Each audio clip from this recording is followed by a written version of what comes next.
So, all right. Hello and welcome to everyone. Thank you, Ryan, for accepting to be my guest again. I believe everybody from my channel know you. You're working for many, let's say, outlets. You're also working on another job, and got to say, a hard worker. That's always a pleasure to be your guest. So, how are you feeling about UFC 277? How are you feeling about the main card? Are you pretty much excited because we're going to see the rematch of arguably one of the greatest upsets in the history of women's MMA? Yes. Well, first off, thank you for having me again. It's always a pleasure to talk to you. And as I've told you before, I always tune in and watch your pre-fight predictions. That always helps me out too before I go into some of these interviews that I do. So it's great to talk to you again. And yeah, I can't wait for this card. I know UFC London is first, and that's a great card too. But man, UFC 277, this is a fun one. And you know, I think it goes without saying that Amanda Nunes has proven herself as, you know, the premier women's MMA fighter over the last few years, maybe ever. And this is a huge opportunity for her to kind of put a stamp on just her being the GOAT of women's MMA. Some people will, you know, point towards Valentina Shevchenko, but if Amanda can get back and get this win over Juliana here and do it in emphatic fashion, this is going to go a long way in her legacy. So I'm really excited about that. And, you know, just the whole card in general. I mean, who doesn't like watching Brandon Moreno fight? And Kai Kara France is a stud. So that's a great co-main event. So it's a fun fight card all in all. Yeah, absolutely have to agree. And we're gonna start with the first fight. Of course, there is always a chance that they're going to change the schedule, but we can't affect that much. For now, the fight that is going to kick off the main card is Anthony Smith versus Magomed Ankalaev. Got to say, Magomed Ankalaev is a great left-handed guy with a great distance control and a great space control. You know, as a southpaw fighter, he is not going to have a hard time controlling the space of his opponent. But on the other side, we got Anthony Smith with a great BJJ game, with a great striking game, the guy who fought John Jones. But I think Magomed Ankalaev is a whole different level. That leading right hook is pretty much brutal. His side lateral movements are top notch. And as a guy who trains MMA, I got to tell you, from the technical aspect of the game, I think Magomed Ankalaev gonna win that match. Now we don't know how Anthony Smith is going to get into this fight. What do you say? I completely agree with you. I think this is a fight that Magomed Ankalaev should definitely win. On paper, for sure. Anthony Smith is one of those guys that, you know, he's such a durable, gritty veteran. He's one of those guys that it's tough to count out in the fight, you know, because he can always, you know, hang in there and pull something out later in the fight. So it's tough to bet against Anthony Smith. You know, he's only 3 years older than Ankalaev, which is crazy to me. You look at how many fights he's had, you feel like he'd be, you know, maybe pushing 40 years old or so, but he's only 33, and Ankalaev is smack middle in the middle of his prime. I just think he's going to be too much. He's too well-rounded and just too much of a beast in there for Anthony Smith. I mean, you saw Ankalaev, his UD win over Thiago Santos. Prior to that, Volkan Ozdemir, Nikita Krylov in Kutalaba. So this guy's been in there with some studs already. So this is nothing new to him. He's already fought a lot of the top of the division. So I think we're going to see another dominant performance here by Ankalaev. Smith might have his moments, but this is Magomed's fight to lose. I don't anticipate him, not showing up to this one. I think we're going to see the best version of Magomed Ankalaev in this fight. Yeah, got to say that I agree. Now the next fight is going to be very much tricky for betting. We got Alexandre Pantoja against Alex Perez. Alex Perez used to be at the great shape, but he was having ups and downs recently in his career.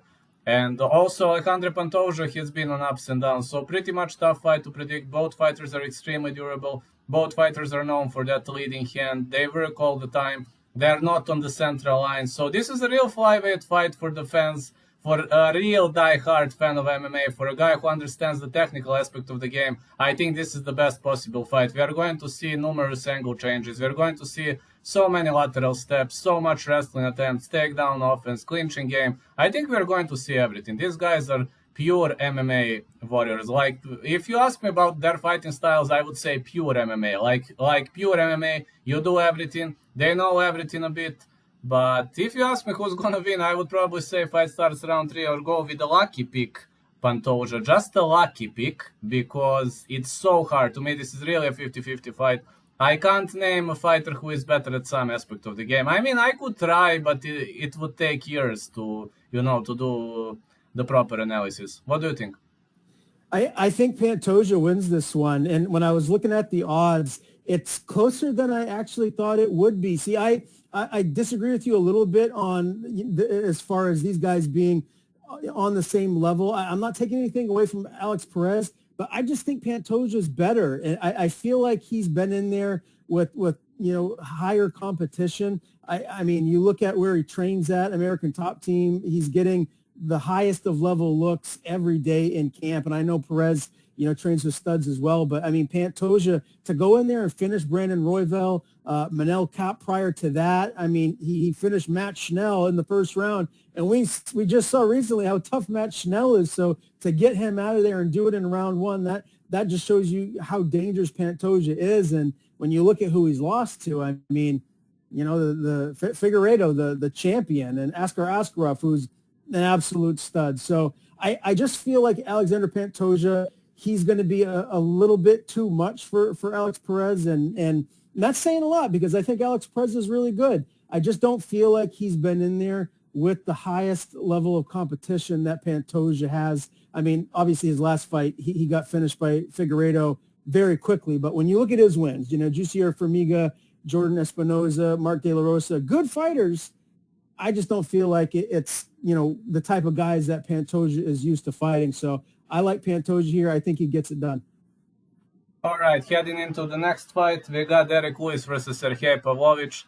Honestly, Derrick Lewis is the toughest guy in the division. I mean, when it comes to hitting power, maybe he is a bit slower, but he's hitting like a Mack truck. Also, Sergei Pavlovich is not the guy with the greatest chin. We all know that. But he's faster, he's crisper, his ground game is arguably very, very good, but Derrick Lewis survived the impossible American attempt against Blago Ivanov. I don't even know how he should ramp up, because according to every single law of physics, he should have been finished in that fight. Every normal fighter would tap on that Americana, but he didn't tap. He somehow exploded up and worked his way back on his feet. So I believe he's probably have some increased shoulder flexibility, or that's my theory of Derrick Lewis. He probably has extremely flexible shoulders or whatever. Every normal human would tap on that. That same like the same situation when Ramazan Emeev caught an anaconda choke. That Australian guy, I forgot his name, he refused to tap and then finished him via punches. I forgot who was that guy, but the anaconda was locked in tight.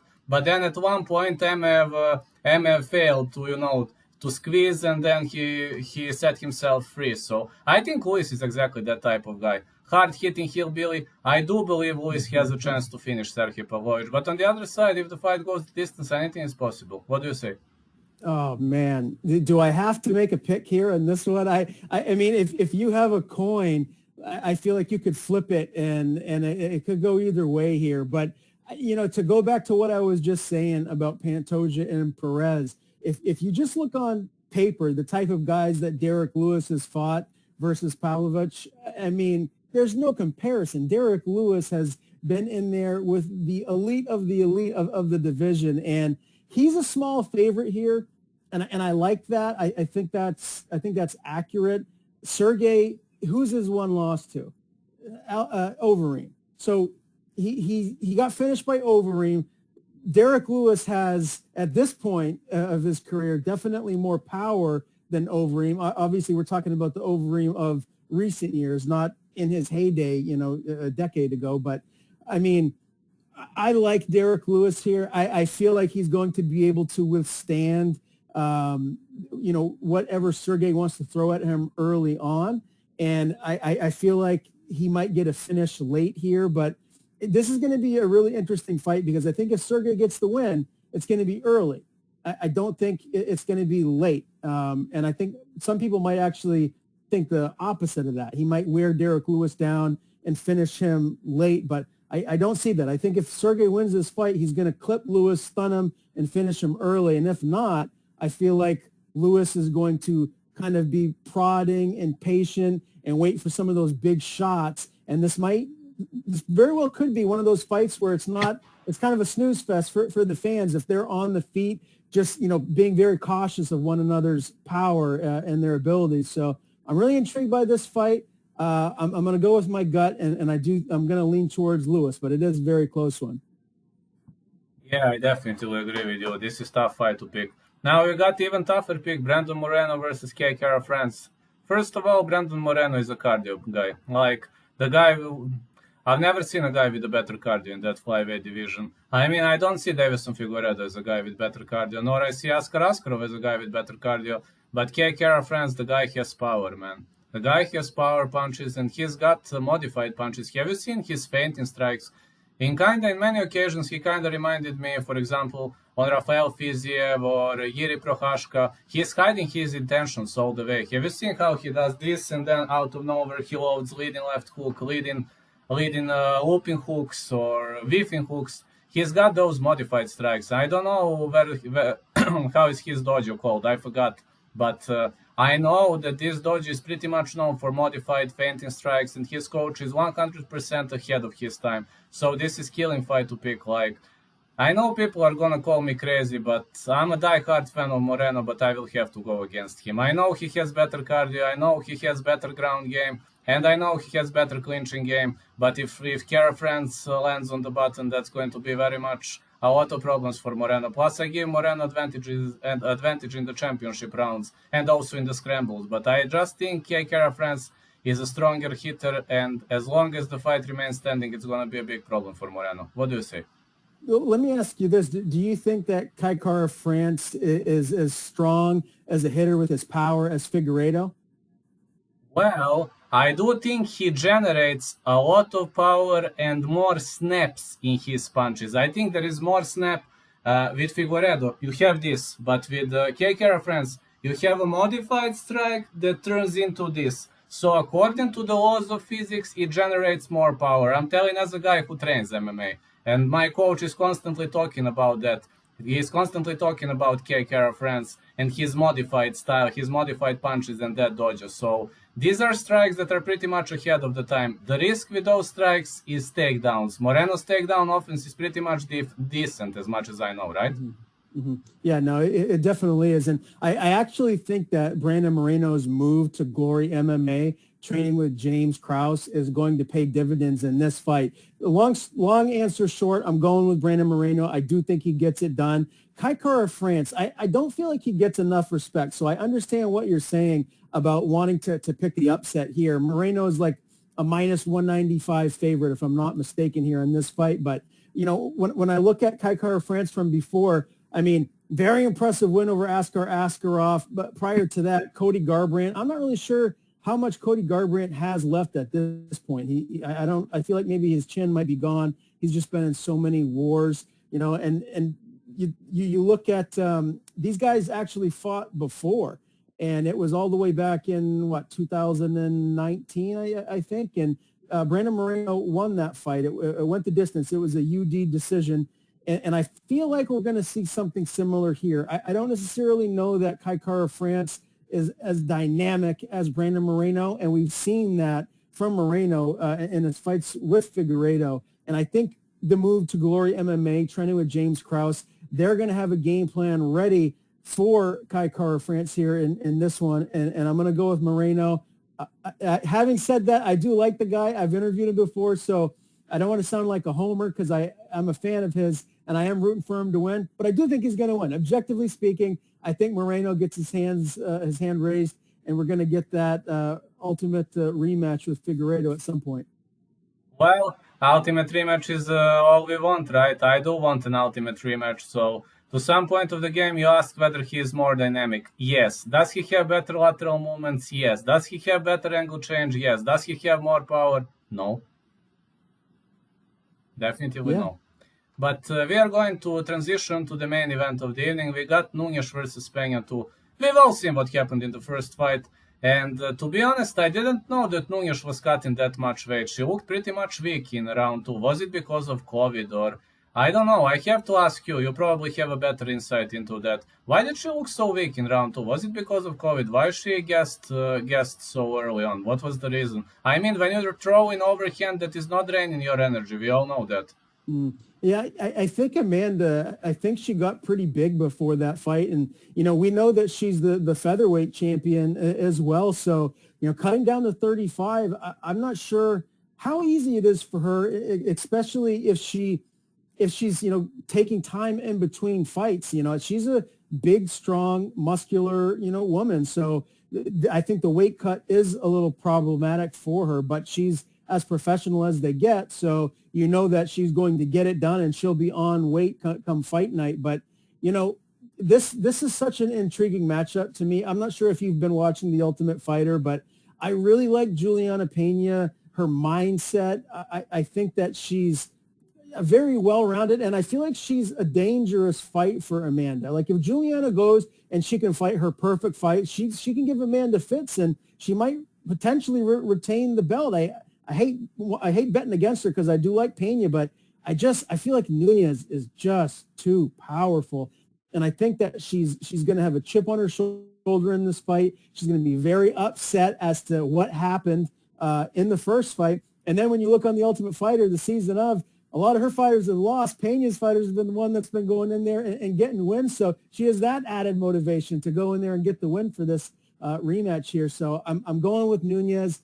I want to give some respect to Pena because I do really, really like her a lot. I feel like if this doesn't go the distance, Pena is tough enough and she's game enough to get this into the championship round. So I think this won't be a quick fight. We've seen a lot of Amanda's fights before where she ends them early. I think Pena is tough enough to survive and potentially go the distance, but definitely into the championship rounds. But I am going with Nunez. I just think that her power is going to be the difference here. I think ultimately she catches her with something. And I do think it's either going to be a round 4 or 5 TKO win for Nunez.